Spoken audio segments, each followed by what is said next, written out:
We all know that we should stop comparing ourselves to others, but this week something happened to me that made me realize it's not about stopping the comparison. I don't think it's actually possible for us to completely stop comparing ourselves to others, and I kind of don't think that we need to either. What I realized is that it's more important that we know what to do when we find ourselves comparing ourselves to others. Because I think if we redirect that energy, we can make the experience something that can serve us. And that's what happened to me when I found myself comparing myself to another YouTuber. So a few nights ago, I couldn't sleep. I was up till 3 a.m. and I was scrolling on YouTube and I came across this beautiful, wonderful YouTuber.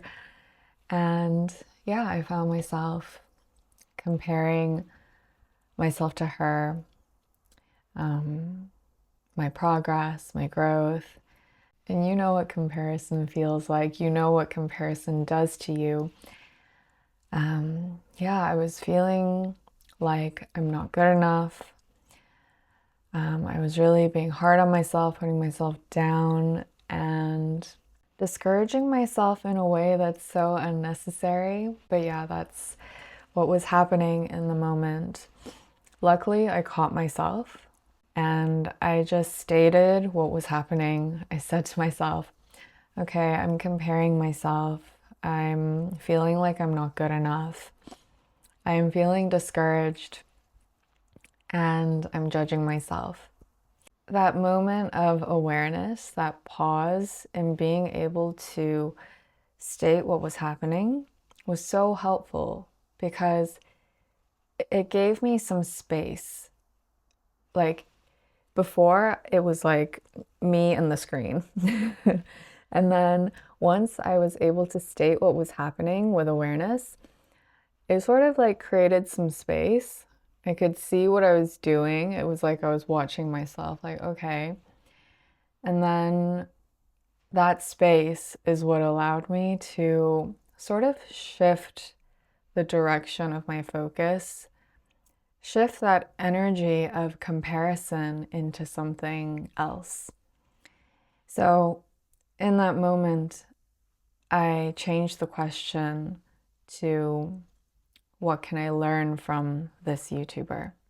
I think it's important to remember that we don't compare ourselves to every single person out there. I think we only compare ourselves to people who we see ourselves in.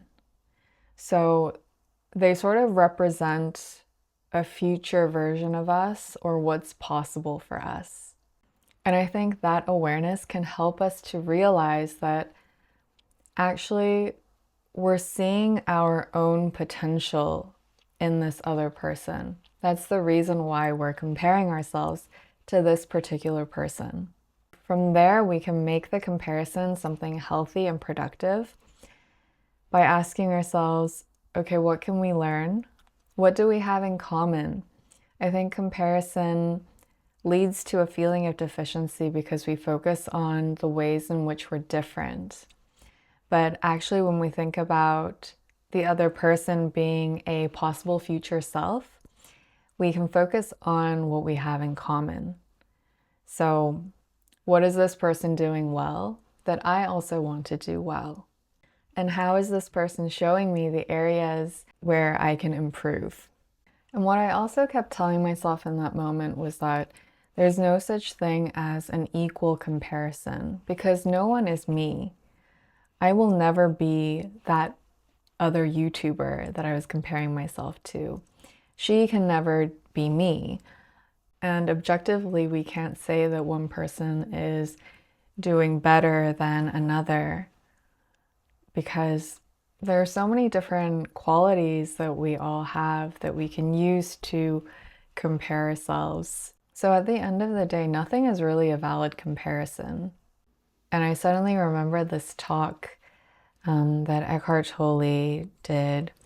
And basically he says, life isn't supposed to make you happy. Life is supposed to challenge you. And it does that for your awakening, the evolution of your consciousness. So whatever challenge you face is for you and it's helping you grow. And I think there's relief in that, but also there's relief in knowing that this applies to every single person. So sometimes we compare ourselves to another person. We look at their lives and we think, how come everything's going so well for them? Why does life seem so easy for them? But actually, they're also going through their own challenges. Life is also challenging them. Like, just as much as I'm being challenged by this comparison, that person is probably being challenged by comparing themselves to someone that seems more successful or popular than them. And it made me realize that comparison can't be stopped. I think it's just human nature, and there's no need to fight it. Comparison is essentially a self-evaluation tool. We do it so that we know where we stand, we know how much progress we're making, and it's really a way to check in with ourselves if we know how to use that energy of comparison wisely. If life is challenging us because it's meant to awaken us, then even comparison can be an experience that helps us to learn and grow and expand. So I'm still pretty new to YouTube, but I want to be here for a long time. So it's important for me personally that I keep practicing mindfulness and I catch myself in these moments of comparison and that I'm able to shift my focus and my energy in a way that serves me. If you have any tips or advice for when it comes to comparing yourself to others, please share in the comments below.